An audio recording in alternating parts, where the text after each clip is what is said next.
ముఖ్యమంత్రి రేవంత్ రెడ్డి ఐటీ శాఖ మంత్రి శ్రీధర్ బాబు సచివాలయంలో ఫాక్స్కాన్ ప్రతినిధులతో సమావేశమయ్యారు.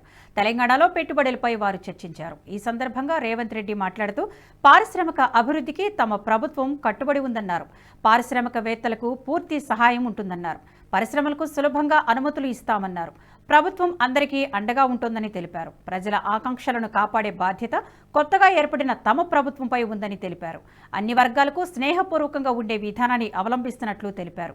ఇందులో భాగంగా పారిశ్రామికవేత్తలకు కూడా పూర్తి సహాయ సహకారాలు అందిస్తామన్నారు. రాష్ట్రాన్ని పారిశ్రామికంగా దేశంలోనే అగ్రగామిగా ఉంచేందుకు కావలసిన అన్ని చర్యలను తీసుకుంటామన్నారు. ఈ వీడియో మీకు నచ్చినట్టయితే లైక్ చేయండి, 10 మందికి షేర్ చేయండి. అలాగే కామెంట్ల రూపంలో మీ అభిప్రాయాలను మాతో పంచుకోండి. Nationalist hub group of channels ను సబ్స్క్రైబ్ చేసుకుని తెలుగునాట జాతీయవాద జర్నలిజాన్ని ప్రోత్సహించండి. ఈ వీడియో కింద ఉన్న బెల్ ఐకాన్ పై క్లిక్ చేయడం మర్చిపోవద్దు.